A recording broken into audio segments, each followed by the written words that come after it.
네, 안녕하십니까. 나상호 목사입니다. 저는 지금 그 신학대학원에서 가르치는 사역을 하고 있는 교수고요. 또 목사겠죠, 물론 당연히. 네, 제가 몇 번에 걸쳐서 그 설교에 관한 얘기를 조금 해보려고 합니다. 그래서 아마 뭐 목회자들은 그 설교에 대해서 다 관심이 많지 않습니까? 그런데 제가 어떻게 하면 설교를 잘할 것이냐, 뭐 이런 내용보다 설교를 준비하는 과정에 관한 얘기를 조금 해보려고 합니다. 물론 이제 그 전에 그 설교에 관한 여러 가지 내용들을 얘기를 하려고 합니다만, 어쨌든 그래서 이 강의는 제가 생각하기에는 목회자 뿐만이 아니라 일반 성도들도 좀 성경 공부나 성경을 어떻게 잘 이해할 것인가 하는 쪽에 관심이 있는 분이라면 충분히 좀 도움이 되지 않을까라는 생각을 해보게 됩니다. 네, 우리가 많이 이제 그 듣는 병법에 병가지 상사라는 말이 있지 않습니까? 네. 그래서 그 말의 뭐 의미는 뭐 여러 가지 해석할 수 있겠지만, 뭐 군인들이 그 싸우는데 뭐 이고 지고 하는 것들은 어떻게 보면은 일상이다 하는 거죠. 그런 것처럼 사실 목회자에게 있어서 그 설교는 사실 일상이에요. 네, 일상입니다. 네. 근데 이게 이제 어떻게 보면은 목회자들에게는 참 목회 활동 중에서 가장 신경이 많이 쓰이고 또 시간도 많이 또 투자가 되고 또 고민도 많이 되는 게 이 설교거든요.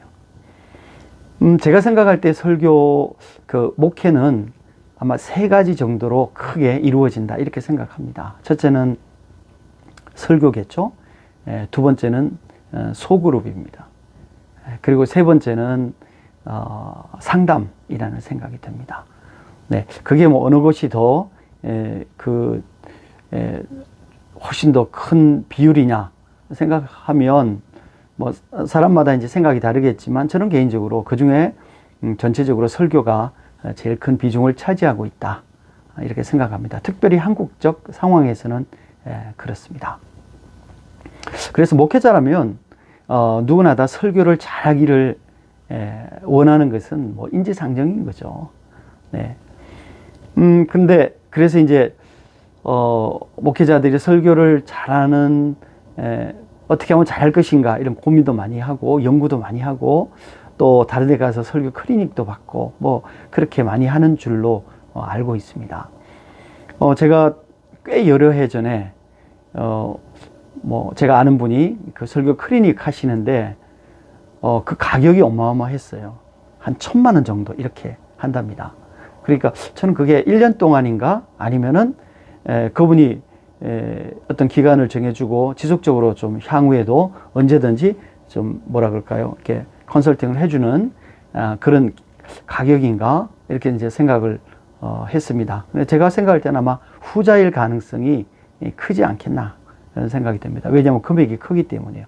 근데 사실은 이게 여러분 1,000만 원이라는 게 큰 금액이기는 합니다. 그런데 사람을 성장시키고 개발하는 것에 대해서 비용을 생각해 보면 큰 금액은 아니에요. 왜냐하면 그러니까 일반 회사에서 예를 들어서 직원이나 임원들 어떤 교육 프로그램이나 자기 개발을 위해서 이렇게 들어가는 거 보면은 사실은 뭐 몇십만 원짜리보다는 기본이 웬만큼 이제 괜찮고 성과가 있는 프로그램 같으면 기본이 웬만하면 몇백만 원입니다. 근데 그게 한두 번 하는 건 아니거든요. 물론 이제 회사의 규모마다 다르겠지만 그런 거 생각해 보면 이제 목회자들에게 이 1,000만 원은 엄청 큰 것이죠. 왜냐하면은 우리가 이제 소위 말하는 교계에서 있는 이런 이제 프로그램들은 일반 사회의 직장인들을 위한 프로그램 생각해 보면 상당히 저렴합니다. 네, 그렇기 때문에 1,000만 원이라는 돈이 그렇게 큰 금액이라고 이렇게 느껴지는 거죠. 네, 그런데 한번 생각해 보십시오. 만약에 제가 40살이다. 그러면 은퇴할 때까지 일반적으로 생각해 볼 때 최저 25년, 길게는 35년 설교를 하게 돼 있어요. 그럼 설교 양도 어마어마하지 않습니까? 그런데 그 설교를 상당히 잘할 수 있게끔 만들어주는 거예요. 1,000만 원만 투자를 하면. 물론 자기가 이제 노력을 해야 되겠지만. 그런 거 생각해 보면 여러분 1,000만 원은 그렇게 큰 돈이 아닙니다. 제가 이게 뭐 돈이 얼마냐 이런 거를 얘기하려고 하는 게 아니라 그러니까 그만큼 이제 설교에 대한 수요가 있다는 거예요. 설교를 어떻게 하면 잘할 것인가. 근데 실제로 제 주변에 있는 몇 분들도 1,000만 원 내고 그 설교를 들었다 하더라고요. 저는 처음에 깜짝 놀랐습니다. 어쨌거나 그래서 특별히 한국 교회는 설교에 대해서 상당히 외국의 교회들보다 관심을 많이 가지고 조금 소위 말하는 목을 매는 그런 경향이 크다 이렇게 생각을 해보게 됩니다. 자, 그런데 우리가 설교 잘하시는 목사님들 뭐 많이 있었죠. 뭐 사람마다 이제 그거는 의견이 다르겠지만 뭐 제가 개인적으로 생각해 보면 조용기 목사님, 아주 간단하면서도 정말 핵심을 찌르는 그런 아주 능력이 있는 그런 설교를 아주 전성기에 많이 하셨습니다. 이동훈 목사님, 또 뭐 온누리교회 하영조 목사님, 홍정길 목사님, 또 저는 뭐 제가 뭐니 해도 제일 저는 뭐 1순위로 꼽는 분이 옥하는 목사님. 그 외에도 지금도 설교를 잘하시는 목사님들이 많이 있죠. 그러나 어쨌든 이제 이분들은 이제 현역이 아니고 대부분 이제 소천하셨거나 이미 은퇴를 하신 분들이 있으니까 제가 이제 한번 생각을 해본 거고요. 근데 이게 설교라는 것이 그렇습니다. 내가 잘하는 것도 있지만 그 대부분은 그분들이 노력을 많이 하셨겠죠. 그런데 이 설교를 전달하는 것은 상당한 영성과 카리스마가 필요해요. 개인적인 어떤 은사들이 상당히 필요하다는 거죠. 만약에 이제 그렇게 생각하면 뭐 설교가 어떤 그런 은사에 의해서 잘할 수 있는 거라면 우리가 뭐 얘기할 필요가 더 이상 없겠죠, 그죠? 그렇지 않겠습니까? 자, 그런데 이게 설교 자체가 꼭 그럼 은사만이냐 그런 거는 이제 아닌 거예요. 그래서 제가 이제 그 얘기를 해보려고 합니다. 왜냐하면은 은사는 은사예요. 정말 그분들은 따라잡기가 어려워요. 저는 제가 청년 때 두 번의 설교를 정말 많이 들었습니다. 첫 번째는 옥하는 목사님 설교, 두 번째는 이동훈 목사님 설교. 근데 그때의 그분들은 뭐 전성기셨죠. 그러니까 이동훈 목사님과 옥하는 목사님은 상당히 다른 결이죠. 이동훈 목사님은 말씀을 아주 매끄럽게 하시죠. 기승전결이 분명하고 항상 예화를 많이 하시고. 그러니까 상당히 팬들이 많았죠. 옥하는 목사님도 그분의 설교는 투박해요. 그렇지만 굉장히 힘이 있어요. 또 두 분이 다른 거는 제 생각에서는 이동 목사님은 3, 40년 전이나 지금도 이제 가끔 설교하시지 않습니까? 지금이나 별로 그 어떤 패턴이 바뀌지 않았어요. 상당히 한결같은. 그래서 저는 그냥 농담입니다만 아유 너무 지루하다 야 이렇게 얘기를 합니다. 근데 옥하는 목사님은요, 그분이 40대 하셨던 설교와 60대 하셨던 설교는 상당히 다릅니다. 40대, 50대 했던 설교는 칼날과 같은 설교였어요. 그런데 60대는요, 조영기 목사님의 설교와 상당히 비슷하다. 그래서 굉장히 폭이 넓은 그런 설교를 하셨습니다. 그래서 저도 깜짝 놀랐어요. 그리고 이분이 은퇴하기 전에 그 몇 년 사이에는 이 조영기 목사님하고 강단 교류도 꽤 여러 번 하신 걸로 제가 알고 있습니다. 어쨌거나 이제 그런 여러 정말 어떻게 보면 설교의 대가들 이라고 우리가 생각을 해보는 거죠. 자, 그런데 문제는 뭐냐면은 목회자들이 설교를 많이 하지 않습니까? 오래 하지 않습니까? 그런데 설교가 잘 늘지 않아요. 여러분, 설교가 잘 늘지 않는다는 것은 무슨 이유일까요? 운동선수가 운동이 실력이 잘 안 늘어요. 몇 가지 생각해 볼 수 있겠죠? 예, 근데 첫 번째, 그분이 갖고 있는 어떤 그러니까 피지컬 생각해 볼 수 있죠. 두 번째, 자기가 하는 그 경기, 뭐 야구면 야구, 축구면 축구, 그러니까 이런 것에 대한 뭐라 그럴까요? IQ. 지능이죠, 지능. 예, 그렇죠? 세 번째, 기초예요, 기초. 네. 이런 것들을 이제 생각해 볼 수 있겠죠. 이런 것들을 생각해 보면, 이런 걸로 아마 이렇게 우리 운동선수들을 어느 정도 생각해 볼 수 있지 않겠습니까? 근데 목회도 비슷합니다. 네. 목회에서 내가 설교를 안 한다는, 것의 첫 번째는 뭐냐면은, 이분이 갖고 있는 성경적인 관점, 지식이죠. 그러니까 단순히 지식이 아니라 성경을 보는, 해석하는 눈이, 개발이 안 되는 거예요. 네. 그러니까 그런 현상은 너무너무 많습니다. 너무너무 많죠. 나중에 이제, 말씀을 드릴까 했는데, 한번 생각해 보면 이런 거죠. 그러니까 이분이 목사님 설교하시는, 여러분 설교를 들어보시면 이런 거 있죠. 그러니까 본문이 있어요. 예. 그래서 본문이 있는데 한 10절 정도를 읽었습니다. 근데 항상 그 10절을 읽었는데 다 설명하지 않고 한두 절만 얘기를 해요. 그리고 끝납니다. 이게 되게 어려운 거죠. 예, 그렇지 않겠습니까? 아니, 10절 읽었으면 그 전체 얘기를 해야 되잖아요. 예, 근데 한두 절 하고 말아요. 그럼 이분이 갖고 있는 시각이 어떻게 됩니까? 굉장히 편향적이라는 거죠. 두 번째, 얘기를 읽었는데 본문과 전혀 관계없는 얘기 하십니다. 물론 때에 따라서는 그럴 수 있어요. 예를 들어서 교회적 상황이라든지 그렇다면 그럴 수 있어요. 그러나 그게 1년 내내 그렇다. 오랜 시간 동안 그렇다. 이거 생각해 볼 수 있죠. 세 번째, 이분의 설교에 예화가 너무 길다. 불편한 예화가 너무 많다. 생각해 볼 수 있죠. 네 번째, 들었는데 뭘 들었는지 기억이 안 난다. 여러분 생각해 보십시오. 만약에 그렇다면 이게 틀림없이 성도의 문제겠습니까? 설교의 문제겠습니까? 설교의 문제죠. 네. 그러니까 이거를 다른 두 현상과 한번 생각을 해봅니다. 첫 번째, 지금 신천지가 정말 한국 교회에 정말 큰 폐해를 줬습니다. 예. 저는 한국 교회가 신천지를 위해서 한 일이 뭐가 있는가?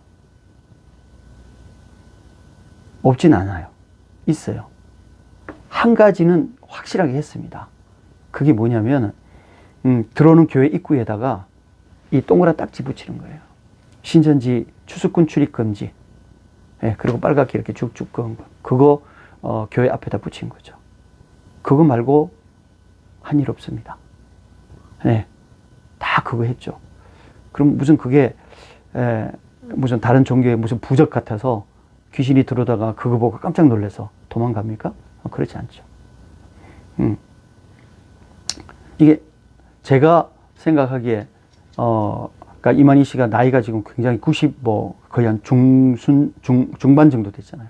굉장히 나이가 많은데 아마 그렇게 오래 살 것 같지는 않습니다만 그럼에도 불구하고 신천지는 지속적으로 늘어날 거예요. 예. 왜냐하면 신천지는 지금까지의 이단 종교들보다는 훨씬 더 발전된 그런 이단 종교예요. 네. 그러니까 그렇기 때문에 그냥 단순하게 왜 제가 발전됐다고 얘기를 하냐면 이런 거예요. 지금까지 이단들은요 두 가지였어요. 하나는 열심이었어요. 엄청 열심히 전도하고 막 정말 사람들 찾아오면서 못 살게 굴고 막 그런 거죠. 예. 그러니까 두 번째, 자기들이 가지고 있는 딱 어떤 패턴화된 질문들이 있었어요. 예, 질문들이 있었죠. 뭐 예를 들어서 길거리 가면서 도를 하십니까? 뭐 이런 것처럼. 그리고 거기에 대해서 이제 얘기를 하는 거죠. 자, 그런데 여기에 신천지는요 하나 더 덧붙였습니다. 그게 뭐냐면 사람에 대한 이해예요. 내가 전도하기를 원하는 그 사람에 대해서 각계격파를 하기 위해서 그 사람에 대해서 상당히 시간을 두고 연구를 한다는 거예요. 그리고 그게 맞춤형 전도를 한다는 거예요. 여러분, 이거는요, 지금까지 우리가 봐왔던 이단하고는 종자가 다른 이단입니다. 따라서 이렇게 훈련된 사람들을 감당하는 것은 절대 쉽지 않습니다. 자, 그러면은 뭘로 감당할 수 있느냐? 말씀이죠. 예. 저도 종종, 이렇게, 가끔 제가 운동하는데 그 길거리에, 거기에서 신천지를 만나기도 하고, 제가 어디에 이제 출퇴근하려고 이제 터미널 제가 가는데, 터미널에서도 만나기도 하고, 저한테 말 붙여오기도 하고, 그러는데, 그 친구들이 똑같은 질문해요. 근데 여러분 생각해 보십시오. 우리 교인 중에 그 질문에 대해서 정확하게 대답해서 너 아니야 라고 얘기할 수 있는 교인이 몇 프로나 되겠습니까? 저는 글쎄요, 1, 2%? 제가 너무 박하게 얘기를 했나요? 저는 그렇게 거리 많지 않다. 예. 근데 그분들이 신천지에 가서 막 20년, 30년 막 돌을 닦고 훈련을 했습니까? 아니요, 그렇지 않습니다. 근데 그분들의 그 신천지의 질문은요, 굉장히 허접한 질문들이에요. 네. 그런데 대답 못 한다는 거죠. 예. 그런 상황에서 그러면 과연 왜 대답을 못 하는가 생각을 해볼 수 있죠. 그럼 한국교회가 성경을 공부를 소홀히 했는가? 아니요. 이 전 세계에서 성경 공부 제일 많이 하는 나라가 우리나라예요. 예. 그 다음에 설교를 제일 많이 듣는 나라가 우리나라 성도들이에요. 그런데 왜 그런가 생각을 해보는 거죠. 그렇다면 우리가 우리 성경 공부와 설교에 문제가 있지 않을까? 이거는 합리적 의심인 거죠. 한번 생각해 보십시오. 합리적 의심. 제가 막 우리 교계를 막 이상하게 하기 위해서 하는 얘기가, 이게 합리적 의심 아니겠습니까? 네. 여러분, 교회를 목회자 입장에서 저는 지금 목회를 하고 있지 않지만 과거에 제가 개척해서 목회도 하고 부교육자로도 오랫동안 있고 해서 뭐 교회 사정을, 제가 또 목사의 아들입니다. 그러니까 제가 제 나이만큼 교회를 다녔고요. 제 나이만큼 상당히 오랜 시간 동안 제가 제가 대학교 1학년 때 제가 본어게인 크리스찬이 돼갖고 정말 누구보다도 열심히 성경 공부를 하고 믿었던 사람입니다. 그러니까 그런 입장에서 제가 조금 더 객관적인, 교회를 아니까 객관적인 입장으로 볼 수 있는 거잖아요. 제가 설교를 우리 교인들에게 보통 한 30분 했다고 칩니다. 예를 들어서 일반적으로 30분 했는데, 만약에 어떤 한 교인이 제가 그 담임하는 교회에 와서 한 30분 정도 설교를 들었어요. 매주 빠짐없이 나와서. 그러니까 주일날 대예배 한 번만 들었다고 우리가 생각을 해보자고요. 1년 들었어요. 얼마입니까? 26시간. 그렇죠. 10년 들었어요. 260시간. 여러분, 260시간이면 어마어마한 시간이에요. 네. 260시간. 여러분, 한 학기에 대학 과정에서 3학점 치면 15번 하거든요. 그게 45시간이에요. 45시간. 예. 그러니까 적어도 그 내용에 대해서 한 1년 이상은 충분히, 뭐 1년이 뭐예요? 훨씬 더 길게 아주 집중적으로 들은 것과 같은 거죠. 근데 10년을 반복적으로, 근데 그것만 들었습니까? 수요 예배도 들었죠. 새벽 기도도 들었죠. 뭐 그다음에 각종 세미나 참석을 했잖아요. 여러분, 근데 그분들에게 솔직하게 물어봅니다. 신천지 얘기하는 거 듣고 압니까? 물어보면 제가 생각할 때는 우리나라에서 그것에 대해서 답할 사람이 10% 미만이에요. 이것도 10%도 크게 친 겁니다. 아니, 그렇다면, 아니, 생각해 보십시오. 아니, 그렇다면, 그 단순한, 신천지나 또 이런 사람들의 성경 지식, 또 질문, 이런 것에 대해서 왜 대답을 못하는 걸까요? 성경에 대한 이해가 없기 때문입니다. 그건 명확한 거죠. 그러면 뭐가 문제겠습니까? 목회자가 성경을 가르치는 거에 문제가 있다고 보는 것이 합리적 추론이에요. 그러면 왜 그런가 생각을 해보는 거죠. 아까 제가 그 목회에서 3가지의 중요한 요소가 있다고 말씀드렸습니다. 저의 기준으로. 첫 번째, 설교. 두 번째, 성경 공부. 세 번째, 상담이라고 말씀을 드렸습니다. 여러분, 근데 2가지가, 근데 상담보다 훨씬 더 많은 이 2가지, 제가 볼 때는 거의 한 80% 정도가 차지하리라고 생각합니다. 이 2가지가. 근데 이것을 통해서 이게 안 된다는 거죠. 예. 이게 효과적으로 이루어지지 않는다는 것을 생각해 볼 때 제일 먼저 뭐겠습니까? 설교에 문제가 있다. 그럼 아까 제가 몇 가지 예를 들었던 그런 설교들을 반복적으로 하면 결국은 교인들이 10년을 다니든 20년을 다니든 30년을 다니든 성경에 대해서 무슨 이해가 있겠습니까? 저는 이런 생각을 하는 거죠. 제가 목회자인데 제가 설교를 해요. 근데 교인들이 제가 그 설교를 들으면서 목사님, 제가 그 무슨 말 하시는지 제가 압니다. 아멘.